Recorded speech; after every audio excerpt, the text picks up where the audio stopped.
Thank you very much. It's my great pleasure to announce the award of the Frederick Seitz Memorial Award to Professor Will Happer of Princeton University. This is the decision of the board of the Science and Environmental Policy Project, whose president is here tonight, Kenneth Happer, somewhere in the audience. Ken from Sheehan, who was introduced earlier. Forbes is here. And our senior advisor, Randy Rand, who to SCPP. I just stepped down as president last December, and I'm now serving as the chairman, actually as a successor to Frederick Seitz, who was our chairman. Frederick Seitz was also the chairman of the Marshall Institute, and you know, of course, that Will Happer is the current chairman of the Marshall Institute. So Will and I share the distinction of being successors to Frederick Seitz, and I think it's a great honor. I would like to say a few words here about Will that were not in the published biography. You have a biography in front of you, so I'm not going to repeat the many things he's done and the many honors he's received and all the inventions he has and everything else. It's all in there. One thing in common, we all received our PhDs in physics from Princeton University. Will, of course, is preeminent in optics, and I mean optics in a very advanced sense. He's done fabulous work in the field of optics, particularly with lasers. He's made inventions that benefit humanity through medical practices. The Fred Seitz Memorial Award.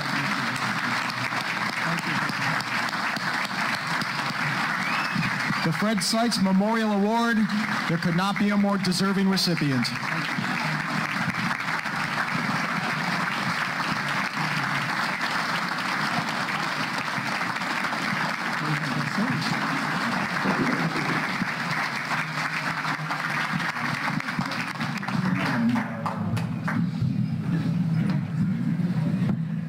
Well, thank you so much, Fred, for the very, very kind introduction and for this wonderful award, which I'm very honored to receive. I, too, knew Fred Seitz very well, and many of you around here probably did, too, but maybe some of you didn't. You know, Fred took a lot of abuse for his support of what we're doing. Just out of curiosity, this evening before I came here, I looked up the Wikipedia article on Fred. It was just disgraceful. One calumny after another of a very great man. So I'm going to talk about Alice in Climateland. And so many of you read Alice in Wonderland. And I must say, after I first had my lecture with Fred, I thought, good grief, is this Alice in Wonderland here that I'm getting into? And sure enough, you remember when Alice falls down the rabbit hole, she finds this little table and there's a bottle on it, and the bottle says, "Drink me." And poor Alice, not being very sophisticated, drinks it. When I got into this area and started learning about it, I learned that when I looked at CO2, I should assume that it caused harmful warming, that it was pollution, carbon pollution, that it would cause terrible climate change, extreme weather, Noah's flood, whatever you think. And I remember thinking, are they mad? So this whole area, you get this sense of insanity that's floating around. People, and the old saying, Euripides, one of his plays, he says, whom the gods would destroy, they first make mad. And there's Euripides making this quote, and here's True Believer, you know, in Climateland. And honestly, you know, when I talk to my friends at Princeton, maybe you've got more sensible friends where you live, but they're just like this person here. First person Alice meets in Climateland is the Cheshire Cat. I'm fond of cats. Barbara and I had a cat that looked a lot like this. And so the cat says to Alice, Alice says to the cat, "I don't want to go among mad people," Alice remarked. "Oh, you can't help that," said the cat. "We're all mad here. I'm mad, you're mad." "Well, how do you know I'm mad?" said Alice. "Oh, you must be," said the cat, "or you wouldn't have come here." And so here we all are, you know. Well, it goes downhill from there. When I got to Climateland, I discover, more clear as the years have gone by, that you're supposed to believe in climate models that don't work at all. Many of you have seen this graph many times today. It's a wonderful graph from John Christie, Roy Spencer's colleague, showing observed temperature anomalies versus climate model predictions. You know, they're not even close, and yet you're supposed to take emergency seriously when this is how well they can do. And it's not just one of us. John Christie's really one of us. But it's also nature. This is a picture from Nature a year ago, which is exactly the same story, that the distribution of predictions of models is way, way high compared to the observations, which are these hatched bars here. So there's just no question that the models don't work at all, and yet we're supposed to believe them and think that this is an existential threat to the world. Well, let's talk about some of the additional things you have to believe when you're in Climateland. Well, there's always a rush. We don't do something by the time of the next conference, the world is finished. So here's a climate bureaucrat, and he's checking his watch to see how much time's left to save the planet. I've been listening to this rabbit for 15 years. It's always just around the corner when there's a tipping point and the end is near. Let's talk about how long it really takes. So I think everybody knows that the radiative forcing from CO2 is such that if you double it, you get a temperature rise, and if you double it again, you get the same temperature rise. It's got this funny property that it goes as the logarithm of the CO2 concentration. So here's CO2 concentration going along the bottom curve here, and here are possible doubling sensitivities. 4 degrees is actually the first published doubling sensitivity. It was published in 1908 by Arrhenius. And so that's Arrhenius's number. It's only slightly bigger than the IPCC, most likely number 3 Kelvin here. So they didn't make much progress since Arrhenius, but they spent a lot more money.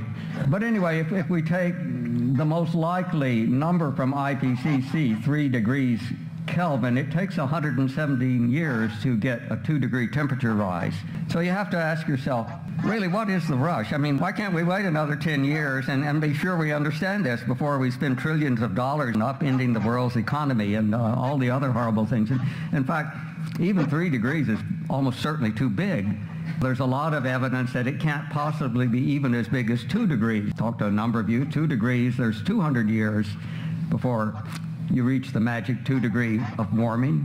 In fact, the feedback-free number for warming from doubling CO2 is actually only 1 degree, or plus or minus 10% or something like that. That takes 600 years. This is truly a mad issue. Why am I worrying about something where I have 600 years to think about getting right? And I have to do something this year and in time for the Paris Accord. So this is really crazy.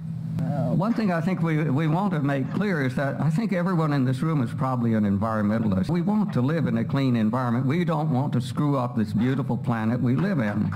My wife Barbara and I, our son taught in the American school in Shanghai. This is Shanghai. There's the Pearl Tower. There's a bottle opener building. And this is a pretty good day in Shanghai. And I personally don't want to live in a city like that. There's nothing wrong with cleaning this up. You can see this CO2. This is not CO2 you're looking at, and yet we're living in the times when constantly trying to be brainwashed into thinking that this is CO2. We're looking at CO2. It's not CO2 at all. It's just ordinary smog, which you could get rid of, and they should get rid of it. The reason it's there is because of corruption in China, that people who build power plants and steam boilers don't bother to put in even the most elementary pollution control stuff. Even electrostatic precipitators aren't installed. And so this is easy to fix compared to CO2, which doesn't need fixing. Let me make it clear, this is not CO2. And we should make it clear to all of our fellow Americans, this is not CO2.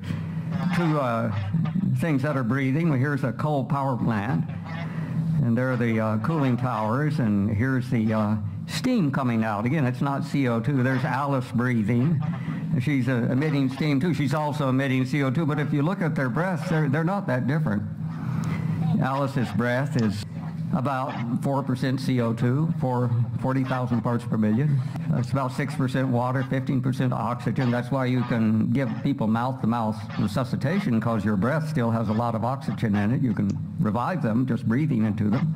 The power plant uses up more of its oxygen. You don't want to waste too much, but it's typically got 5% oxygen and then CO2 and water. So it's exactly the same as Alice's breath, except a slightly different mix, but they're the same order of magnitude. And so the amount that each of us emits is not trivial. We breathe out about a kilogram of CO2 a day, a little bit less. So that's a third of a ton a year.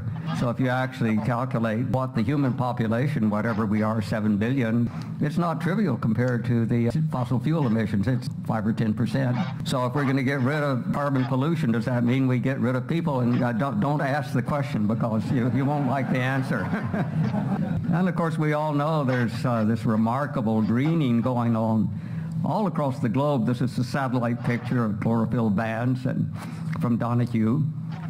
All of us know about that. And the greening is most intense in arid regions, the Sahel here, the Western Australia, Central Australia, where plants are under water stress. So more CO2 means they need less water, so they grow better. Western India, there's where I was born, right in the south of India.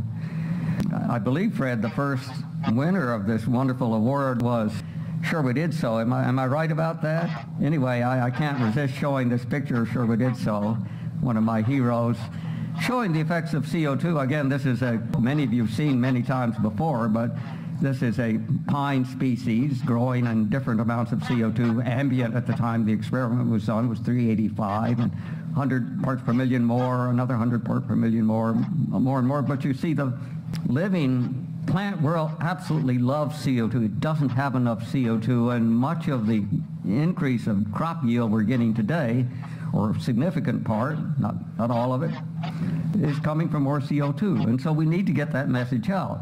Do you really want to throw away 15% of the world's food production by bringing CO2 back to 350 or whatever the crazy number is McKibben wants? Another thing Alice discovers when she gets to Wonderland is that you don't play by the same rules. So, for example, if you play croquet, your mallet is a flamingo and your ball is a hedgehog. So it's a little bit like renewable energy. Instead of using a reliable coal or natural gas plant, you've got a solar panel farm. This is just outside of Princeton. This used to be a beautiful cornfield. I like cornfield a lot better. This is a windmill farm in California. I think it's Altamont. Again, today and perhaps tomorrow too, you'll hear a lot about the problems of trying to run an economy on solar power and wind. It really doesn't work much better than trying to play croquet with a flamingo. We've got to get that message out. Okay, it's not... Doesn't make much sense. Here's my good wife, Barbara, at another solar farm in New Jersey. Again, this is just beautiful land being despoiled by these ugly solar panels. It was better when it was meadow. I think everyone knows to equal 1 gigawatt power plant, you need thousands of acres of this. It's just outrageous. It doesn't make any sense. And then you have to wonder, what happens when they run out. So here is Altamont, but here is Tehachapi in California. Here are windmills that have stopped working.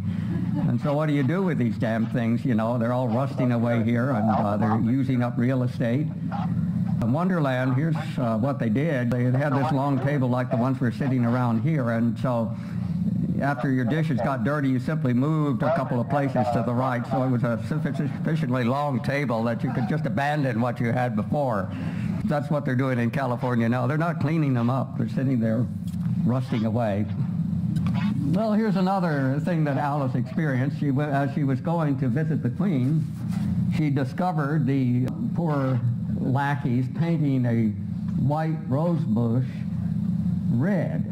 And that's because the Queen didn't like the white rose bush, and it's a little bit like data on temperature. Here's raw data on the temperature in the United States. It's quite hot in the Dust Bowl days, but now it's been massaged by our governments here to help us, and so now the massage data is this red data here. It's a little bit like the red roses. It's as phony as the red rose. We see it again and again and again. You can't trust data anymore. And there have been much more serious talks about that today. It's a serious problem. Makes this an extremely difficult thing to fight. Well, everyone believes in computer models. When Alice was in Wonderland, she comes to this modeler here. It's the caterpillar, and he's sitting on his model, a mushroom. And it turns out this mushroom will do anything you like. If Alice nibbles on this side, she shrinks. If she nibbles on this side, she gets big. And so that's the way models are. You want warming, I'll get it for you, sir. You want cooling, it'll give you cooling too. Whatever you like, my model protects. And then, having reasonable discourse is not all that easy in Climateland. This is what Alice encountered at Wonderland. This is the trial of the Knave of Hearts. And the Queen's comment, well, sentence first, verdict afterwards. So we've all experienced that. Tried to step forward and argue with these people. They don't argue, it's off with your head, just like the Red Queen. Well, fortunately for Alice, this nightmare, and it was a nightmare, she had a dream. It eventually came to an end, but just before it ended, she says to the Queen says, off with your head, and Alice says, well, you're nothing but a pack of cards. A house of cards, basically. And in fact, this whole climate scare is a house of cards. There's no question about it. It's a house of cards. But unlike Alice, who was able to wake up and everything turned out well, and her sister calmed her down, when we wake up tomorrow, Climateland is still going to be here. So we've got a harder problem than Alice has. So what can you do? If I knew the answer to this question, I wouldn't be here. I would have already given the answer, and we would be okay. So I think we all have to think carefully about this one. I'm not sure what the answer is, but I'm going to give you a few suggestions, okay? And the first suggestion comes from one of my American heroes. This is Mark Twain. This is a very true statement. It's easier to fool people than it is to convince them they've been fooled. And so that's one of our problems, that lots of our fellow citizens have been fooled, and it's very hard to back off without looking like a fool yourself. And so if we had realized earlier when this started and tried to stop the propaganda campaign before too many people got hooked, I think it would have been easier. Of course, we didn't realize the direction it was going. I remember I was there. I didn't take it seriously. I couldn't believe anyone would take it seriously, but they did. And Mark Twain's second piece of advice is, when in doubt, tell the truth. It will confound your enemies and astound your friends. So let's talk about what is the truth. The truth, I think, is very simple, and that is that we should all be against real pollution. If there's anything we can do to keep our homes looking like Shanghai, we should do it, and maybe we can help the Chinese clean up Shanghai. They're actually moving in that direction. It's getting better, partly because they're getting more prosperous as a result of having cheap fossil fuel energy. And so we have to continue using fossil fuels. Responsible use of fossil fuels is a huge benefit to humanity. So we've got to push back vigorously on the demonization of fossil fuels. They're not demons at all. They're enormous servants to us. We've got to push back on this myth that CO2 is a pollutant. It's not a pollutant. It will not cause catastrophic global warming. That's already clear from all of the observations. The models are crap. They don't work. In fact, CO2 is very, very good for the planet, for plant life. Plants are growing much better. You can see that not only crop plants, but wild plants. Everything is doing better. Even plants in the sea are doing better. And so, in fact, the social cost of carbon, I've got the acronym wrong. Anyway, social cost of carbon is probably negative. There is no cost of carbon dioxide. The next slide is actually devoted to our hosts here, the Heartland Institute, which I tremendously admire for their courage. They've taken enormous amounts of abuse. They're demonized, vilified, and yet they hold their heads up and they move forward. So God bless the Heartland Institute. Yeah.